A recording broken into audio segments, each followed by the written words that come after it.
বাঁকুড়া উত্তর বন বিভাগের বাঁকুড়া ফরেস্ট রেঞ্জের বেলবনি বিটের অন্তর্গত উপরবান্দি গ্রাম। আর সেই গ্রামে ঢোকার আগেই বাঁদিকে জঙ্গল থেকে রাতের অন্ধকারে গাছ কেটে পাচার করার চেষ্টা চলছিল। দুর্ভাগ্যক্রমে ভেজা মাটিতে কাঠ বোঝাই করা পিকআপ ভ্যানটি আটকে যায়। ফলে সকালেই বন কমিটি ও গ্রামের লোকের চোখে পড়ে। রীতিমতো বেলবনি বিট অফিসে খবর দেওয়া হয়।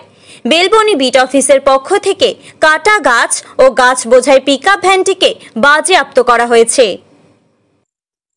তো আমাদের সকালে যারা ব্যবসাতে যায় এই রাস্তা দিয়ে পেরিয়ে যায়, তারা সকালে এসে পরে দেখে যে অনেক গাছ কাটা আছে এবং একটা গাড়ি এখানে ফেসে আছে।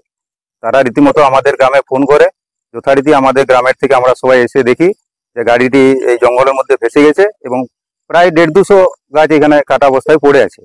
সাথে সাথে আমরা ডিপার্টমেন্টে খবর দিই, আমাদের বেলবনি বিট অফিসে ওরা আসে। ওনার এসে আবার বড়বাবুকে ফোন করেন, রেঞ্জার সাহেবকে, উনিও আসেন। উনি এসে গাড়িটি আপাতত অফিসে নিজে সিজ করেছেন। না, আমরা একটা বিশ্বস্ত সূত্রে খবর পাই যে ওখানে গাছ কাটা হয়েছে। আমরা সঙ্গে সঙ্গে সেইখানে পৌঁছাই এবং দেখি একটা কাঠ বোঝাই গাড়ি। আমরা সেটাকে জব্দ করি এবং আমাদের অফিস কম্পাউন্ডে নিয়ে আসি।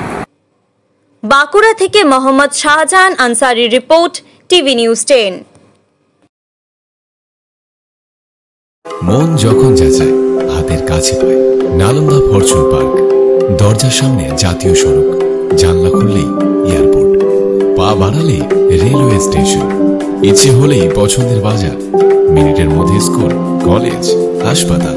নালন্দা ফরচুন পার্ক, গোপাল মাঠ, দুর্গাপুর, পশ্চিম বর্ধমান। দক্ষিণবঙ্গের বেস্ট লোকেশনে হাতের মুঠোয় উন্নত জীবনযাপন। নালন্দা ফরচুন পার্ক, আপনার একান্ত আপন বাড়ি। আপনারা দেখছেন টিভি নিউজ 10। আপনারা মানে আমরা।